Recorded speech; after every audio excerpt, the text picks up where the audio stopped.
So I'm going to put my salary on the screen for you to see, the screenshot of my salary for you to see. On some days that you don't take off, you get. What's up, beautiful people? It's your boy Lucas right here with another video. And hey, before I proceed, I want to take a moment to thank you guys for the love that you've shown me, the support that you've shown me. It really means a lot to me and I really appreciate it. I thank you all my new subscribers and those that liked and watched my previous video. I thank you as well. Now the video I did the last time is currently more than 1,000 views, which I didn't expect, so I'm really appreciative. And under that video, most of you asked so many questions about the security job here in Dubai, which I'm going to take my time to explain into details today. So if you have any problem regarding or any question regarding security job in Dubai, kindly stick around and watch this video to the end, because most of you ask questions about salary, accommodation, transportation and all that. So today I'm going to explain all that in this video. But before that, if you haven't subscribed yet, kindly hit the subscribe button, like this video so that YouTube can push it for others to also see. But then let's take a ride.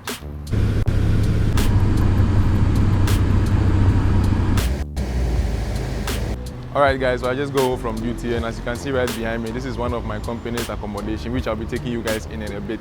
But then there is something that I need to clarify so that for those who may not have an idea, you understand. Company provided camps like this, everything that is inside are going to be shared, from the rooms to the washrooms to the kitchens to everything that is inside are going to be shared. You are going to share it with everyone inside, but then they are enough to satisfy each and everyone, so it's not going to be a problem of being congested or not enough for everyone. And also these camps are only for males. Females are also in a different camp, so it's not like it's going to be mixed where you are going to have both male and female in a single camp. All camps are provided for males and females only. And also, if you have a family, if you are someone who wants to live alone, you don't want to live in the camp with any other persons, or you want to rent out your own apartment or accommodation to live in alone, or you want to bring your families to live with you here whilst you work, you can request from your company to provide you with a live-out allowance or out-living allowance. The company is going to compensate you with an amount of money which you can add up and then rent an accommodation by yourself and then have the whole place to yourself. But for some of us, that is going to defeat the purpose of traveling and working here, because we came here to work, save some money and then go back to our country, isn't it? So we opt to stay here where we are not going to pay any bills. We don't pay any bills or anything. When your salary comes, you take your full salary. You don't have to pay for any water bills, any electricity, any gas. And also if you leave out, you are supposed to transport yourself from your home to your duty location. But right here in the duty camps, the company provides us with buses. I'm going to take you inside and then show you a little bit around. So let's go inside. So as you can see, these are the rooms at the top there. As you can see from the inside. Yeah, these are the rooms. Yeah, so right from here, I'm going to go inside and then change and head to the gym. Someone asked a question if there are gyms in the accommodation. This particular camp, we don't have a gym, but then there are gyms around where you can, visit and then pay and then train over there. But we have our own makeshift one, which I'm going to take you guys there shortly. It's not a professional gym. In our other camps or in our other accommodation, we have a fully equipped gym, which I've been there before. So I'm going to put a picture or a video over this one for you to see how it looks like. But here we have our own makeshift one. We just have a couple of dumbbells and a bench and a barbell that we use to train. So I'm going to take you guys there shortly. So then let's go. Excuse my sweaty face. I'm extremely tired right now, but as you can see, that is our gym right there. It doesn't have the professional look, but hey, it works. If you need a professional gym, you can register at a gym close to your accommodation or wherever you find yourself, then you are good to go. But I want to take this opportunity to answer a question that came up. Someone said he got selected a few months ago and he has been waiting on his visa to arrive. One thing you need to understand is that the company doesn't just employ from one country. Probably they have employed from other countries as well. So the process is going to take some time because they need to start from the first people or the first batch. Do you get me? They need to start according to batches. So probably they've selected people from other countries which they are working on.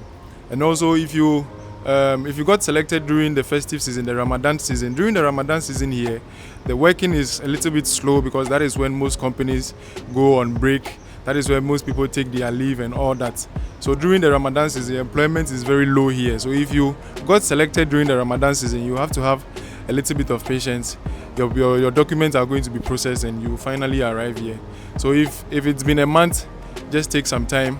I'm sure the company is working on it for you to, move to this place. The company needs you just as you also need them. So just have a little bit of patience. Probably they are working on people from other countries such as India, Pakistan, Nepal, Kenya, Ghana and any other part of the country where the company is employing from. Alright, so I'm heading towards the supermarket now to get some foodstuffs to come and prepare food so that I can eat, because I cook by myself. I prepare the food by myself. I don't purchase. There are restaurants where you can purchase foods from, but then I prefer to cook my foods by myself. And I had to put on this cap because the sun is getting extremely hot. Someone asked in the comment section how the temperature can get in Dubai. Yes, this is how hot it can get. We are even now approaching the summer and it's extremely hot already. That is a supermarket right there. But for this particular supermarket, sometimes their things can get expensive. So there is another one at that side. There is another one at that side which I'm going to purchase from. I think someone asked in the comment section about the mode of payment here, whether you are going to be paid through your home country bank account or there's going to be a bank account here for you to get paid in. Yes, the thing is, when you come, you are going to have a bank account, okay? For instance, okay, give me a minute. I have a salary card here. This is a salary card from my company. My company provided this for me. This is a salary card. This is what I receive my salary on each and every single month. So yeah, whichever company you work for, they are going to provide you with a bank card or an ATM card that you are going to receive your salary on. And you can connect it on your mobile app. And yeah, here in most of the places, you don't have to carry cash around, because in all the supermarkets, and even whenever you are going to purchase something as low as 1 dirham from your tea vendor or from the street food, they have machines that you can pay through your credit card. So yeah, you can still carry cash around though, but for me, I prefer to carry my C3 card. It's extremely safe here. I know someone might think it's risky, but it's extremely safe in Dubai. It's extremely safe. And even if it's not safe, once my card gets missing, I can just log into my app and then block the card so no one could use it.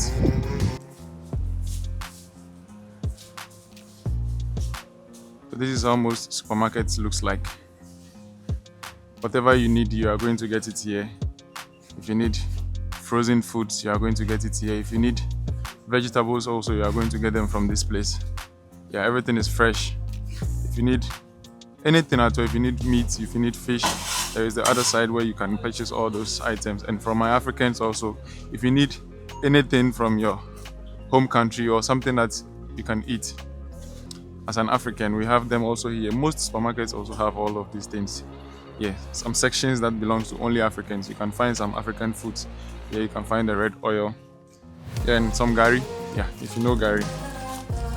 Some gari.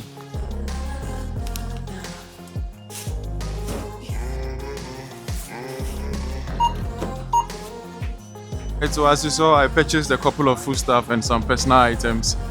Yeah, and it cost me a total of 64 dirhams. So wherever you are watching from, you can convert that to your home currency and see if whatever I purchased as you saw, or you can pause the video and check the receipt and cross-check the individual items I purchased and convert it to your local currency and see if the cost of living here is expensive or it's cheap. Someone asked about the Syria training, whether it's difficult or not. Well, from someone like me, I don't think the Syria training is difficult, and the Syria training is not like your usual exams, your science and maths exams that you write from your country. So it's not something you should be scared of if you are not good at maths or you are not good at science.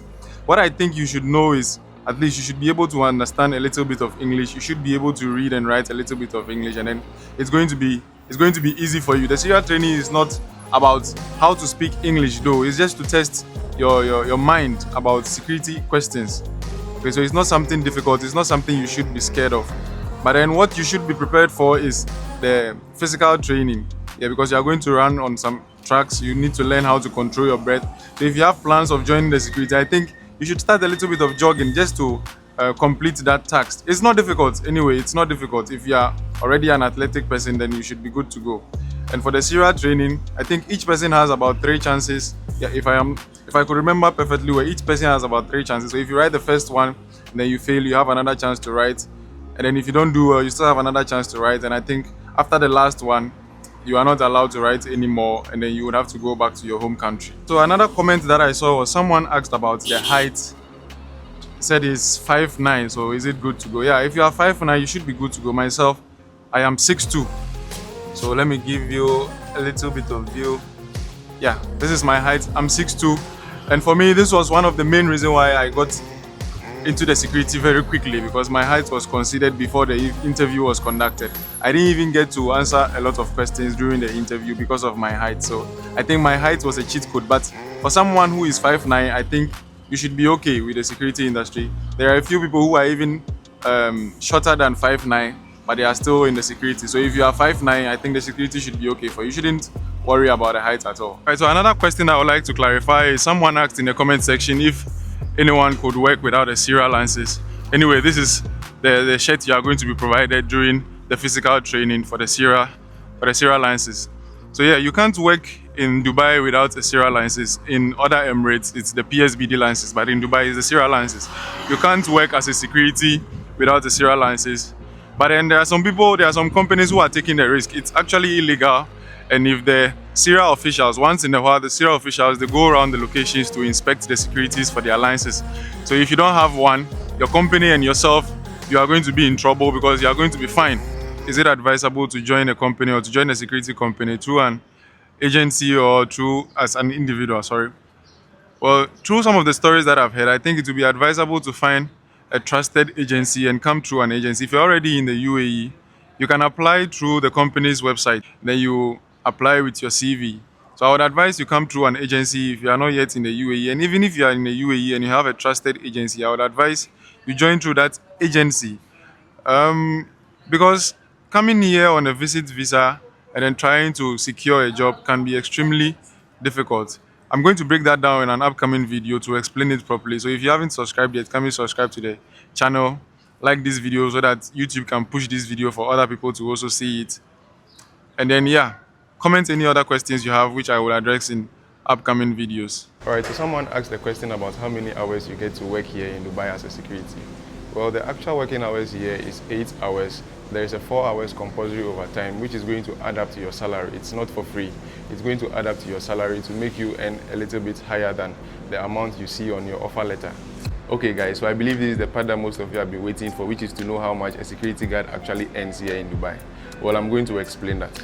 Okay, so when it comes to how much a security guard is going to receive in his bank account or in her bank account at the end of the month, it's going to be based on two things, which is one, where you work and how many days you work in that month. For instance, someone who works in a bank gets a weekly day off, so it's definitely going to affect their salary, which is on Sunday. They don't get to go to work, so it's definitely going to affect their salary. And some people also get a weekly 2 days off in a month, so they are also going to get a little bit more than those who work or those who have a weekly day off in a month. And also there are people who have decided not to take off days at all. Yes, there are people who have decided not to take off days at all. They are the ones who get the most salary because they worked throughout the whole month and then they have been marked on a daily basis that they went to work, so they are going to have a higher salary. Well, I've been that person before, so I'm going to put my salary on the screen for you to see, the screenshot of my salary for you to see. On some days that you don't take off, you get somewhere above 2,500 dirhams, and on some days that you get to take off, you get between 2,300 and 2,200, which is going to be based on the number of days you work. But then there is something that I would like to advise you guys on. Do not see the salary as a deciding factor for you to either come here or not. Dubai here is a city of dreams where you can move from one stage to another. So being a security guard can be a stepping stone for some of you, that you have some skills that you can build upon, or that you know you can land you a better job one day. So you can just come and use the security as a stepping stone, and then you build upon it to upgrade yourself. There are people here who came here as a security and now they are big, or they own their own businesses, or they work in higher positions in different companies. But then if you are someone who earns more than the amount I just mentioned in your home country, then I believe it will be a better choice for you to stay back home and then enjoy. But if you want a change of environment, well, you can give it a try. There is no harm in trying anyway, right? Alright, so if this video has been helpful to you, if there is any other question that you would like to ask, kindly leave the question in the comment section below. Kindly like this video so that YouTube can push this video for others to also see. And if you haven't subscribed yet, kindly hit that subscribe button and turn on your bell notification so that you don't miss any upcoming videos. Until then, catch you guys on the next one. Peace.